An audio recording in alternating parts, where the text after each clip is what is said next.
Hello friends, എല്ലാവർക്കും സുഖമല്ലേ? ഞാനിവിടെ സുഖമായിട്ടിരിക്കുന്നു. അപ്പോൾ പുതിയൊരു വീഡിയോയിലിട്ട് എല്ലാവർക്കും സ്വാഗതം. അപ്പോൾ കുറേ നാളുകൾക്ക് ശേഷമാണ് ഞാൻ വീണ്ടും വീഡിയോസ് ഇട്ട് സ്റ്റാർട്ട് ചെയ്യുന്നത്.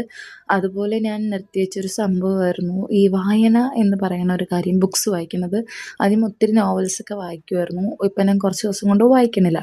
അപ്പോൾ വീണ്ടും 2026 വായന റീസ്റ്റാർട്ട് ചെയ്യാമെന്നും പറഞ്ഞിട്ട് ഒരു തീരുമാനം എടുത്തിട്ട് അത് ഞാൻ സ്റ്റാർട്ട് ചെയ്തിട്ടുണ്ട്. അടുത്തുള്ളൊരു ലൈബ്രറിയിൽ പോയിട്ടൊരു 4 പുസ്തകവും എടുത്തിട്ട് വന്നിട്ട് അങ്ങനെ അങ്ങ് സ്റ്റാർട്ട് ചെയ്തിട്ടുണ്ട്. അപ്പോൾ ഫസ്റ്റ് തന്നെ വായിക്കാനെടുത്ത പുസ്തകം ഇത് വന്നിട്ട് ശൂരനാട് രവിയുടെ 68 ബാലകഥകൾ എന്നും പറഞ്ഞിട്ടൊരു പുസ്തകമാണ്. അത്യാവശ്യം വായിക്കാൻ അറിയുന്ന കുട്ടികൾക്ക് മാത്രം വായിക്കാൻ പറ്റുന്നൊരു പുസ്തകമായിട്ടാണ് എനിക്ക് തോന്നിയത്. കാരണം ചില വേർഡ്സൊക്കെ ഇത്തിരി പാടുള്ള വേർഡ്സാണ്. കൂട്ടുവാക്കൊക്കെ ഇല്ലേ, അതാണ്. ചിലതിൻ്റെയൊക്കെ അർത്ഥം തന്നെ എനിക്ക് തന്നെ മനസ്സിലായിട്ടുണ്ടായിരുന്നില്ല, കഥയുടെ അർത്ഥം തന്നെ. പക്ഷെ ചില കഥകളൊക്കെ നല്ല രസവും ഉണ്ടായിരുന്നു. അപ്പോൾ ഇത്തിരി വായിച്ച് പഠിക്കാനൊക്കെ ഇത്തിരി വായന കുറച്ച് ഫ്ലുവൻ്റ് ആക്കാൻ വേണ്ടിയിട്ട് ഉള്ള കുട്ടികൾക്കൊക്കെ വേണ്ടിയിട്ട് ഇത് വായിക്കാം.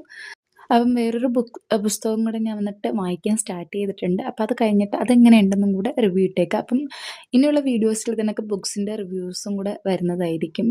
ഇത് എൻ്റെ ഒരു കാഴ്ചപ്പാടിൽ എങ്ങനെയാണ് എനിക്കിഷ്ടപ്പെട്ടോ ഇല്ലയോ എന്നുള്ള രീതിയിലാണ് ഞാൻ പറഞ്ഞിട്ടുണ്ടായിരുന്നത്. അപ്പോൾ ഇത്രയേ ഉള്ളൂ ഇന്നത്തെ വീഡിയോ. അടുത്ത വീഡിയോയിൽ കാണാം. അതുവരെ ഹാപ്പി ആയിട്ട് സേഫ് ആയിട്ടിരിക്കും.